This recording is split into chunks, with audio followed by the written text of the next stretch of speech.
En Belgique, un policier a succombé à ses blessures après avoir été attaqué au couteau ce jeudi soir à Bruxelles. Le parquet fédéral belge, compétent en matière de terrorisme, a été saisi de l'enquête. Bordel de chiasse! Mais c'est qui ces types? Ils se prennent pour qui? À Bruxelles.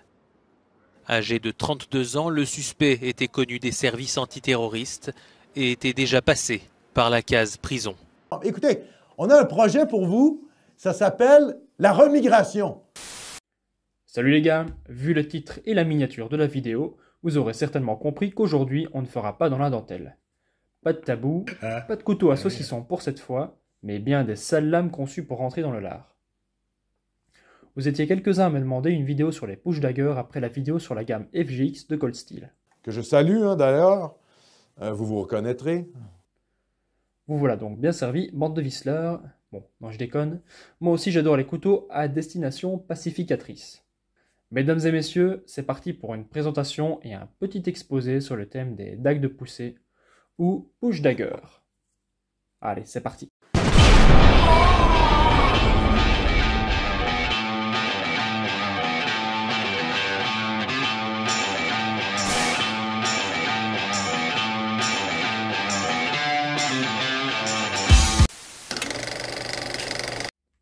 Comme à mon habitude, je vais dire 2-3 mots sur l'historique du concept. Ce sera rapide et approximatif, encore une fois comme d'habitude, parce que bon, j'ai pas encore de diplôme en histoire des armes. Disons que ce genre d'outil existe depuis des siècles et se retrouve un peu partout sur Terre. En Europe, en Inde avec leur fameux Qatar, non, pas le pays. Et puis un peu plus tard, ça s'est beaucoup répandu aussi sur le Nouveau Monde, où il était largement utilisé par les colons, les trappeurs, etc., etc.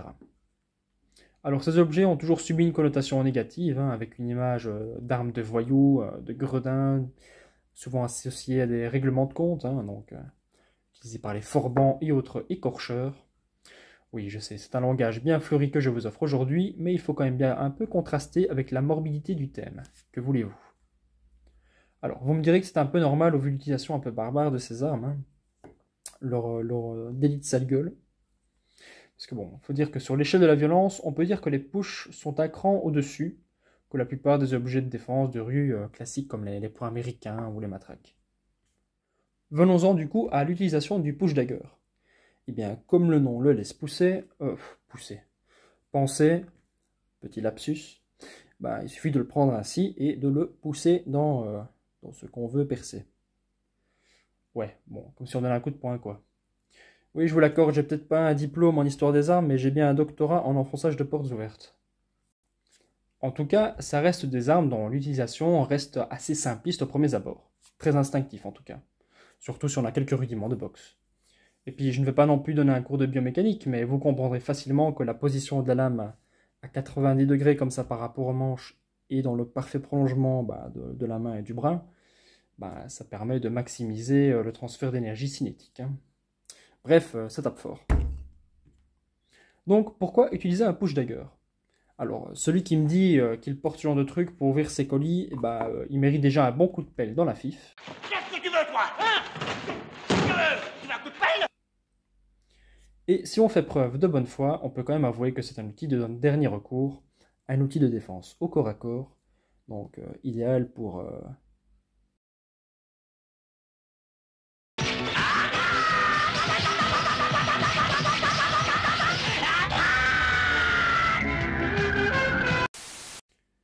Eh bien, présentons quelques exemplaires.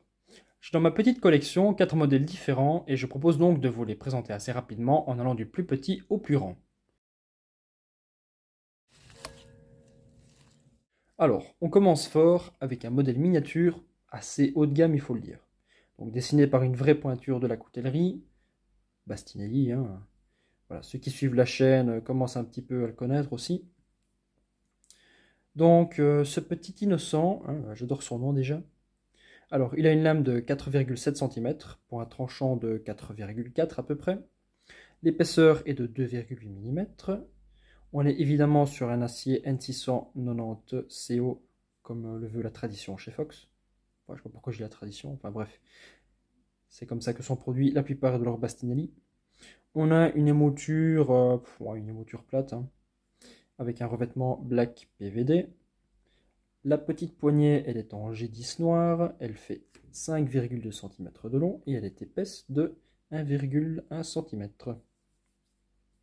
La largeur de lame, je ne pense pas l'avoir dit, elle est à 1,8 cm à ce niveau-ci.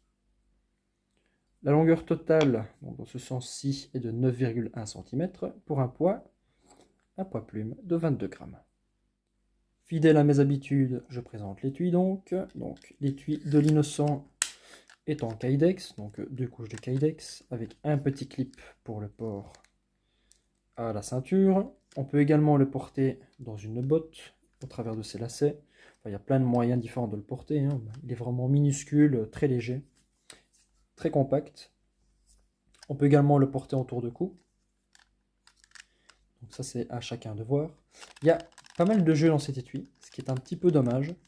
Par contre la rétention est excellente, hein. Il faut quand même donner un petit coup sec pour qu'il sorte. Et quand on rentre, voilà, un claquement bien rassurant. Et l'étui est parfaitement conçu donc pour qu'on puisse venir attraper correctement le push-dagger avant le dégainer. Voilà. Donc celui-ci, au niveau de la prise en main, hein, vous aurez remarqué que je préfère le prendre ainsi, entre le deuxième et le troisième doigt.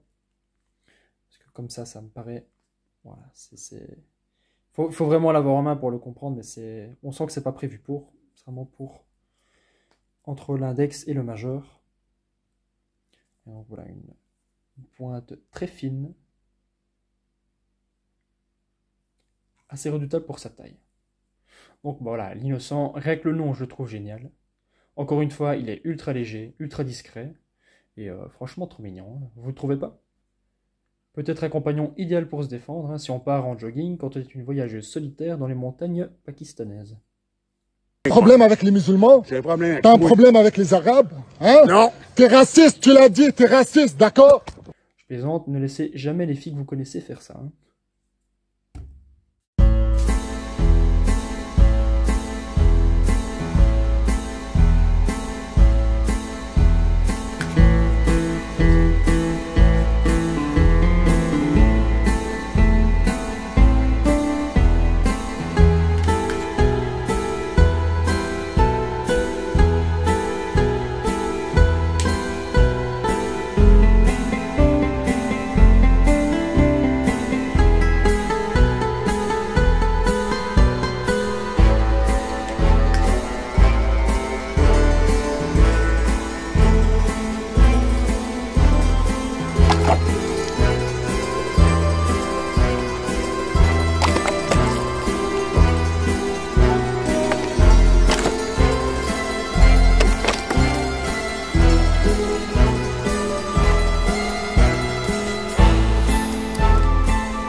Eh bien, c'est l'heure de passer au numéro 2, hein, qui est à peine plus grand que le précédent, le Urban Edge de chez Cold Steel.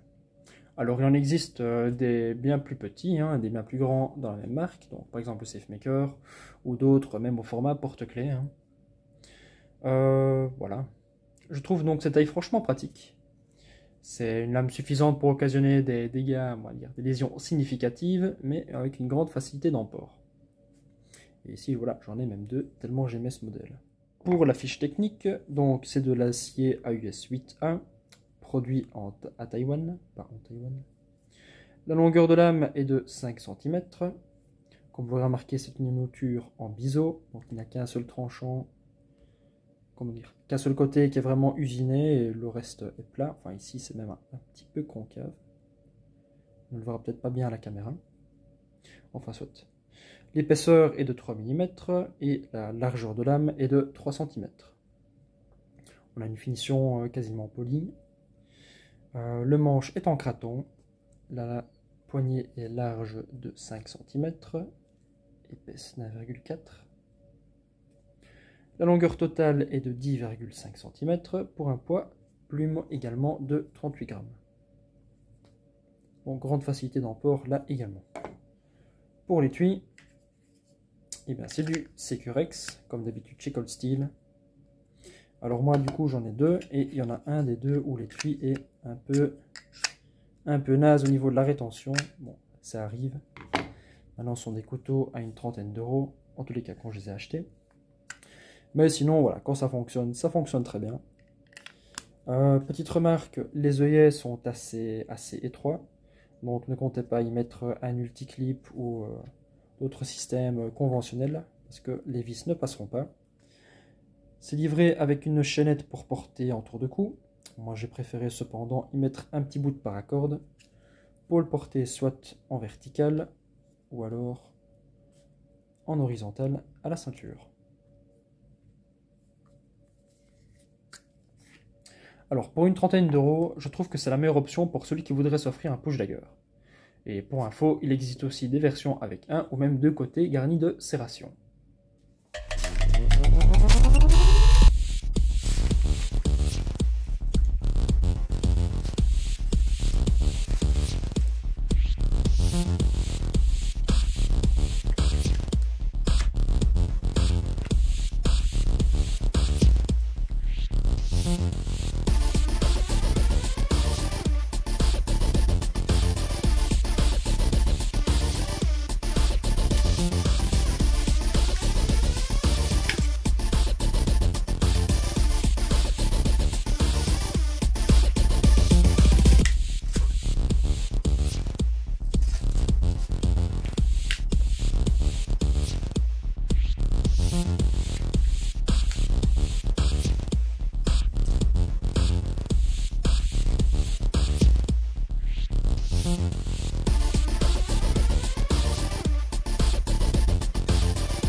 Avant-dernier sur la liste, nous avons le Cold Steel SafeMaker 2. Alors le petit frère du SafeMaker 1, il nous offre un des meilleurs compromis, encore une fois, au niveau de l'efficacité, discrétion. Voilà. Il s'agit de la même construction que les modèles précédents. On ne change pas une équipe qui gagne. Donc les mêmes matériaux, voilà. Même manche, même étui. Alors, au même format, j'ai également son clone un peu trisomique en plastique que j'ai présenté dans la vidéo Halloween sur les FGX. Donc ça, c'est pas du métal, c'est un plastique, voilà, que la fibre de nylon, fibre de verre renforcée par du nylon, je vais y arriver. Voilà, qui avait déjà subi quelques dégâts après avoir rencontré ne serait-ce qu'une malheureuse bouteille d'eau. Mais bon, voilà, c'est un backup. Alors, encore une fois, ici, donc c'est de l'acier AUS 8A avec une lame de 6 cm. L'épaisseur est de 4 mm ici. Pareil, on a une mouture en biseau. Encore une fois, c'est fabriqué à Taïwan. Le manche a une envergure ou une longueur, comme vous voulez, de 6 cm pour une épaisseur de 1,5 cm. Au total, ça mesure 12,6 cm de long, avec un poids de 65 grammes. Donc, idem pour l'étui, encore du Securex. Même problème avec les petits œillets. Même si ici, voilà, on peut passer une petite sangle. Ici, on a un clip qui est amovible. Voilà, qui reste très pratique pour porter à la ceinture. Ou voilà, c'est aussi compatible avec des passoires molles. J'ai déjà testé. Donc si vous voulez le porter en mode platoon, c'est l'idéal. De mémoire, il est également livré avec une chaînette pour porter autour du cou, si ça vous intéresse. Alors l'avantage vraiment avec les Cold Steel, c'est leur prix tout à fait démocratique. Pour des produits qui restent généralement de très bonne facture. Voilà, pour celui-ci, de mémoire, comptez à peu près une quarantaine d'euros. Je pense ici que le nom du couteau, le SafeMaker, il n'est pas exagéré. Parce que bon, en situation désespérée, ça doit quand même permettre de se dégager d'un agresseur duquel on pourrait sentir la mauvaise haleine. Je vais te briser tes os, je vais te boire ton sang.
Et pour finir en beauté, un autre push dagger haut de gamme. Celui-ci est donc le produit de la collaboration entre Bastinelli et un gars qui s'appelle Jared Wiangi. Un américain assez vénère, bien tactical comme il faut. Donc là on est sur un grand format, plutôt destiné au port ouvert sur une ceinture ou alors un gilet tactique. On peut toutefois facilement le porter en inside comme vous le verrez plus tard. Alors certains auront peut-être remarqué que la forme de cette lame, elle est identique à celle du Sin de Bastinelli. Et comme ce dernier est un de mes couteaux préférés, vous aurez facilement compris pourquoi j'ai craqué pour ce push dagger. Donc là vraiment, la même lame. Hein. Pour la fiche technique de celui-ci, nous avons donc un acier N690 au cobalt, un acier inoxydable autrichien, donc toujours produit par Fox. La lame, elle fait 8,8 cm de long, pour une épaisseur de 3 mm, une largeur de 3 cm. La poignée est en G10, elle mesure 10 cm de long, pour 1,8 cm d'épaisseur. L'ensemble, il est long de 15 cm, et il pèse 123 grammes. Je vais y arriver, il est tard. D'ailleurs, petite remarque, le revêtement ici il paraît un petit peu usé. Alors, il est livré comme ça, c'est un effet un peu voulu, un effet un peu vieilli. Donc, avant de vous plaindre au service après-vente, voilà, il faut quand même le savoir. Hein, il faut le savoir, hein, voilà. Pour le Malaya, donc l'étui est exactement identique à celui du Sin. Donc, c'est un simple Kydex.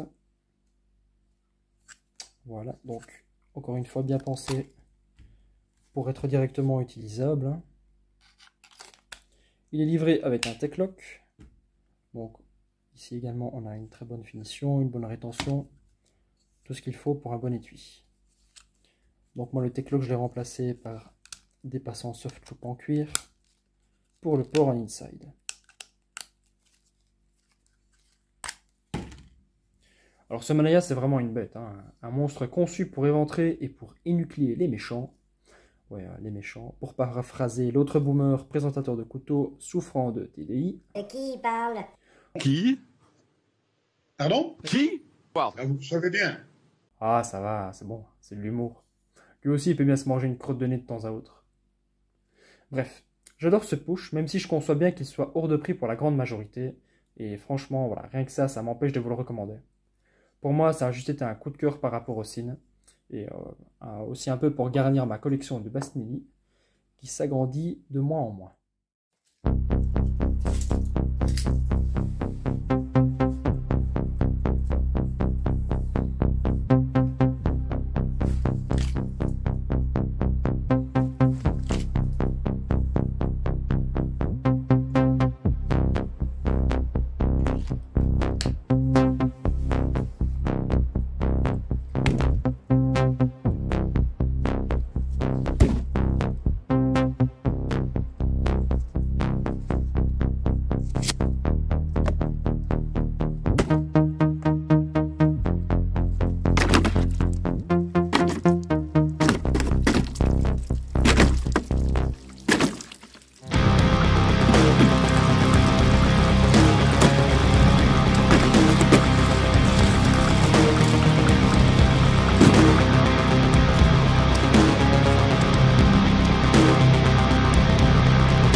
Après tout ça, moi je vous propose un récapitulatif sous forme de guide d'achat maison pour le choix d'un push dagger.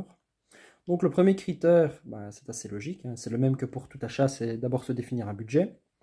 Ensuite de deux, choisir une gamme de taille qui vous intéresse selon l'usage que vous comptez en faire. Donc la règle principale à ce niveau-là, c'est d'éviter les extrêmes. Donc ça pour moi c'est un peu la limite supérieure. N'allez pas prendre un truc comme ça, ce ne sera pas très facilement exploitable comme taille. Et idem ici, je pense que c'est un peu la limite inférieure. Hein. C'est déjà assez petit, donc selon moi, les modèles porte-clés, c'est vraiment plus gadget qu'autre chose, parce que ça ne tiendra pas bien dans la main. Évidemment que ça fera des dégâts, mais bon, si ensuite on tape, qu'on s'enfonce la lame aussi dans la main, dans les doigts, c'est pas top. Un manche ergonomique, c'est super important, pour ne pas se blesser surtout, et pour ne pas glisser, ne pas qu'il tombe au mauvais moment. Donc évitez les gros trucs très carrés avec des encoches pour doigts en bois ou autre. Je pense que le craton de Cold Steel, c'est une bonne chose. Les manches ergonomiques pensées par Basnelli, bah, ils sont juste excellents. Et aussi, encore un autre point pour finir, qui est ultra important, comme ce sont des armes de défense, bah, il faut un bon étui. Parce que si l'étui voilà, ne rend pas la lame facilement accessible, s'il tombe en lambeaux après quelques semaines d'utilisation, bah, ça n'en vaut pas vraiment la peine. Donc, à mon sens, il vaut mieux éviter toutes les merdes chinoises avec le combo nylon velcro à 10 €. Si nous avons affaire des Chinois de Chine, ça ne marche plus. Voilà, vous aurez bien compris pourquoi. Et pour le Shonen Push Dagger, voilà, j'ai un petit peu oublié de le mentionner alors que c'est la base. Comme pour n'importe quel outil de défense, comme n'importe quelle arme, bah, le plus important, c'est de s'entraîner avec. Donc, arrangez-vous comme vous voulez. Tuez pas des gens non plus, hein, c'est pas ça que je veux dire par vous entraîner avec. C'est cela, oui. Mais voilà, si vous décidez de choisir ça comme outil de défense, bah, voilà, il faut prendre ça en compte, bien évidemment. Avant de conclure cette vidéo, je tenais quand même à repréciser que ce genre de machin, bah, ça ne pardonne pas si on vous contrôle avec. Ne parlons même pas de l'appréciation du juge au tribunal après avoir décoché un pain dans les roustons d'une raclure avec ce genre de lame. Soyez donc responsables, ne cherchez pas les ennuis, et si jamais les ennuis vous trouvent malgré tout, bah... prépare-toi, quoi. Un mot de la fin, peut-être. Eh bien, comme on parle de défense, n'oubliez pas que c'est le rôle de l'État et des services de sécurité, de police, etc., de vous protéger. Et que vous, en tant qu'individu, en tant que citoyen, en tant que contribuable, vous n'avez en aucun cas, je dis bien en aucun cas, le droit de vous substituer à eux pour défendre votre vie ou celle de ceux qui vous sont chers. Non, je déconne, allez. Le vrai mot de la fin, je le laisse à Cold Steel. Allez, salut les mecs.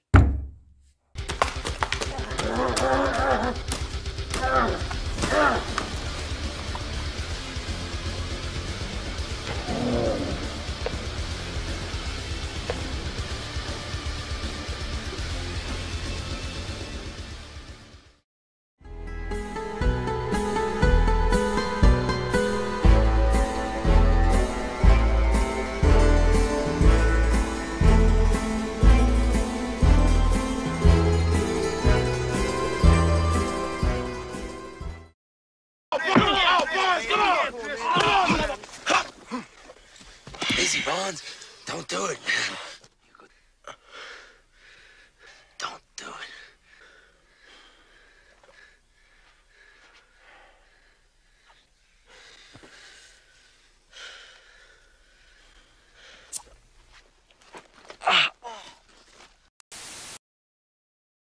Ah, tu veux que je te pète la gueule, toi? Qui?